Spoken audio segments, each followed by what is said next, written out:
آنے والا موسم ماہ سیام رمضان المبارک، یہ ہماری زندگی کے اندر یہ نور داخل کرتا ہے کہ میرا اللہ دیکھ رہا ہے۔ کڑکتی دھوپ، برستی گرمی، زباں کانٹا، ہونٹ خشک، گلا خشک، دروازہ مکفل، ٹھنڈا پانی دستیاب، لیکن ایک گھونٹ بھی حلق سے نیچے نہیں اتارتے کہ میرا اللہ دیکھ رہا ہے۔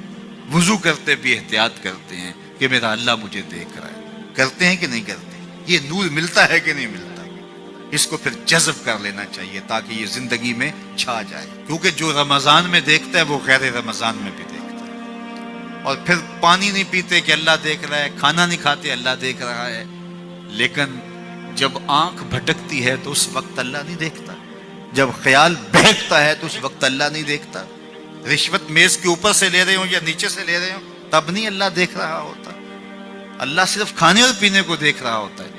یہ جو ایک نور آیا ہے اس کو جذب کر لیں، پوری زندگی میں پھیلا لیں۔ تو اسی لیے رمضان تقوی بانٹتا ہے، روزہ تقوی بانٹتا ہے، زندگی میں نور اور روشنیاں بھر دیتا ہے۔ اقبال نے کہا تھا حب دولت تلف می سازت زکات، زکات حب دولت کو زائل کرتی ہے۔ جب اللہ کی راہ میں لٹاؤ گے تو اس سے کم بھی نہیں ہوگا۔ میرے حضور نے 3 چیزیں قسم کر کے کہی، حضرت ابو کبشہ الانماری رضی اللہ تعالیٰ عنہ سے مروی ہے۔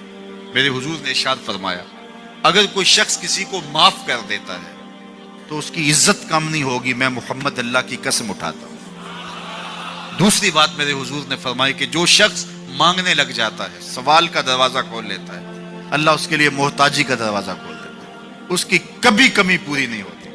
اور تیسری بات میرے حضور نے قسم کر کے کہی ما نقص مال عبد من صدقہ، کہا میں اللہ کی قسم اٹھا کے کہتا ہوں کہ صدقے سے مال کم نہیں ہوتا، صدقے سے مال گھٹتا نہیں ہے۔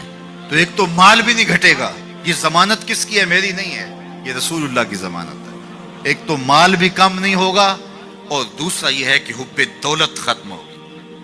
حب دولت تلف می سازت زکات، یہ ماہ سیام آ رہا ہے تو زکات سے حب دولت کو کم کیجئے، بلکہ صدقات دیجئے، نفلی صدقات کیجئے، غرباء کی مدد کیجئے، مساکین کی مدد کیجئے، اپنے غریب محتاج رشتہ داروں پہ غور کیجئے، ان کی مدد کیجئے، اپنی ہمسائیگی میں دیکھیے، پردے سے مدد کیجئے، ان کی عزت نفس بھی مجروح نہ ہو۔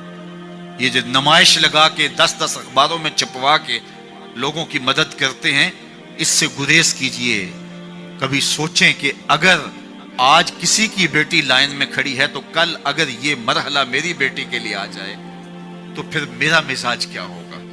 تو عزت نفس کا خیال رکھیے، لوگوں کی غربت کا تماشا نہ اڑائیے، اور لوگوں کی جو ہے وہ محتاجی کو اپنی تسکین کا ذریعہ نہ بنائیے۔ یہ تو اللہ نے تمہیں دیا اور انہیں نہیں دیا، اور وہ آزمائش کی گھڑی میں کھڑے ہیں، تم ان کے ساتھ کھڑے ہو جاؤ۔ تو لوگوں کی مدد کیجئے، دکھیوں کے کام آئیے، مساجد کی جو ہے وہ تعمیر کیجئے، مدارس دینیا کے ساتھ وابستہ رہیے، اور لوگوں کی فلاح کے لیے، بہتری کے لیے کام کیجئے۔ اللہ نے آپ کو دیا ہے، یہ مال یہاں رہ جانا ہے۔ میرے حضور نے فرمایا ابن آدم کہتا ہے میرا مال میرا مال، اس کا مال وہ ہے جو اس نے کھایا یا پہنا اور پرانا کر دیا یا آگے بھیج دیا، باقی اس کا نہیں ہے، وہ وارثوں کا ہے۔ مرتے ہی ورثہ بن جائے گا، مرتے ہی ترکہ بن جائے گا۔ کفن بھی میلا نہیں ہونے دیں گے کہ بعض اولادیں تو بانٹ لیتی۔ اللہ اکبر، وہ گھر جو ان کے لیے بنایا تھا، ایک رات بھی تجھے اس گھر میں رکھنے کے لیے تیار نہیں ہو۔ آج تیرا نام چھن گیا، آج کوئی یہ نہیں کہتا کہ پیچھے سے امام گے اور حاضر اس چودھری صاحب کے، حاضر اس میت کے۔ آج تو ڈیڈ باڈی بن گیا، آج تو میت بن گیا۔ آج خان صاحب، ملک صاحب، چودھری صاحب، پیر صاحب، مفتی صاحب، تیرے سارے ٹائٹل چھین لیے گئے۔